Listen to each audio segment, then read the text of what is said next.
Exalogic CMR ഇടപാട് serious fraud investigation office അന്വേഷിക്കും. വ്യവസായ വകുപ്പിന് കീഴിലുള്ള KSIDCയും അന്വേഷണ പരിധിയിലുണ്ട്. വീണ വിജയന്റെ കമ്പനിയായ എക്സാലോജിക് KSIDCക്ക് ഓഹരിയുള്ള CMRൽ നിന്ന് പണം വാങ്ങിയത് ചട്ടലംഘനമാണെന്ന് രജിസ്ട്രാർ ഓഫ് കമ്പനീസ് കണ്ടെത്തിയിരുന്നു. ഇതിന് പിന്നാലെയാണ് കോർപ്പറേറ്റ് കാര്യ മന്ത്രാലയത്തിന്റെ ഏറ്റവും ഉയർന്ന അന്വേഷണത്തിന് കളമൊരുങ്ങുന്നത്. 8 മാസത്തിനകം അന്വേഷണം പൂർത്തിയാക്കാനാണ് SFIOയ്ക്ക് നൽകിയ നിർദ്ദേശം. 6 അംഗ സംഘമാണ് അന്വേഷിക്കുക. അതേസമയം എക്സാലോജിക്കിനെതിരായ SFIO അന്വേഷണം അസാധാരണ സാഹചര്യമെന്ന് മാത്യു കുഴൽനാടൻ MLA പ്രതികരിച്ചു. വിഷയം ഗുരുതരമെന്നും മാത്യു കുഴൽനാടൻ പറഞ്ഞു.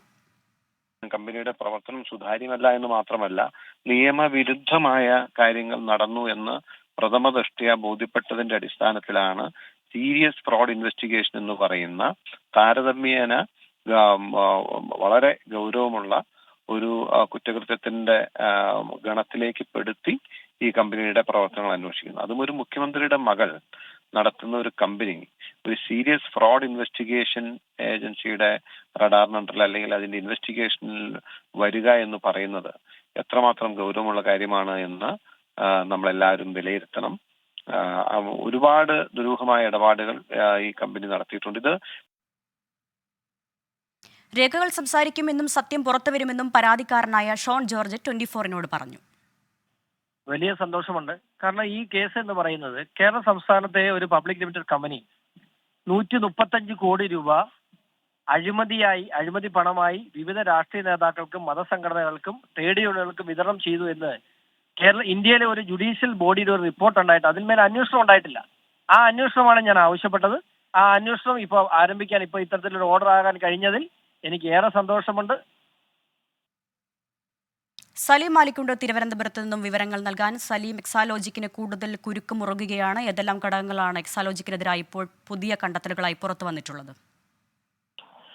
അരുണ്യ, കോർപ്പറേറ്റ് മന്ത്രാലയത്തിന് കീഴിലെ ഏറ്റവും ഉയർന്ന ഏജൻസിയാണ് ഇനി മുതൽ ഈ കേസ് അന്വേഷിക്കുക എന്നുള്ളത് തന്നെയാണ് ഏറ്റവും പ്രധാനപ്പെട്ട കാര്യം. SFIO ഈ കേസിലേക്ക് എത്തുന്നതോടുകൂടി തന്നെ ആ കേസിന്റെ സ്വഭാവം തന്നെ ആകെ മാറുന്നു എന്നുള്ളതാണ് പ്രധാനപ്പെട്ട കാര്യം.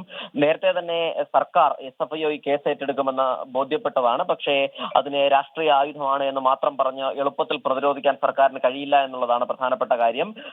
കമ്പനിക്കെതിരെ ROC റിപ്പോർട്ടിൽ ഉണ്ടായിരുന്ന ഗുരുതര പരാമർശങ്ങൾ തന്നെയാണ് കേസ് SFIO ഏറ്റെടുക്കുന്നതിന് പിന്നിലെ പ്രധാനപ്പെട്ട കാരണമായി വന്നിട്ടുള്ളത്. കാരണം ഈ എക്സാലോജിക്കുമായി ബന്ധപ്പെട്ട ഇടപാടുകൾ ആവശ്യപ്പെട്ടപ്പോൾ അതിലെ GST അടച്ചതിന്റെ ഇടപാടുകൾക്ക് അപ്പുറത്തേക്ക് ഒരു ഇടപാടും ഹാജരാക്കാൻ എക്സാലോജിക്കിന് കഴിഞ്ഞിരുന്നില്ല. ഈ അനധികൃതമായ മാസപ്പടിവാദം അത് എന്ത് സേവനത്തിനാണ് എന്നുള്ളത് ബോധ്യപ്പെടുത്താനും കഴിഞ്ഞിരുന്നില്ല എന്നുള്ളതാണ് ഈ കേസിലേക്ക് SFIO എത്താനുള്ള പ്രധാനപ്പെട്ട കാരണം. മാത്രമല്ല 3 അന്വേഷണ ഏജൻസികൾ, ആ അന്വേഷണ ഏജൻസികളൊക്കെയും തുടരന്വേഷണം ആവശ്യപ്പെട്ടതുകൊണ്ട് തന്നെ സ്വാഭാവികമായും SFIOക്ക് ഈ കേസ് ഏറ്റെടുക്കാൻ കഴിയും എന്നുള്ളതാണ് മറ്റൊരു പ്രധാന കാര്യം. നേരത്തെ തന്നെ ഈ കേസ് SFIO ഏറ്റെടുക്കണമെന്നുള്ളത് പരാതിക്കാരനായ ഷോൺ ജോർജിന്റെ ആവശ്യമായിരുന്നു. ഈ കേസ് അവർ ഏറ്റെടുക്കുന്നത് ഷോൺ ജോർജിന്റെ പിതാവ് PC ജോർജ് BJPയിലെത്തിയ അതേ ദിവസമാണ് എന്നുള്ളതാണ് ഈ വിഷയത്തിലെ ഒരു രാഷ്ട്രീയമായി കാണേണ്ടത്. അത് ശ്രദ്ധേയമായ കാര്യമാണ്. മാത്രമല്ല അറസ്റ്റിനടക്കം അധികാരമുള്ള ഏജൻസിയാണ് SFIO. കോർപ്പറേറ്റ് മന്ത്രാലയത്തിലെ ഏറ്റവും ഉയർന്ന ഉദ്യോഗസ്ഥർ അടങ്ങിയ 6 അംഗ സംഘമാകും ഈ കേസ് അന്വേഷിക്കുക.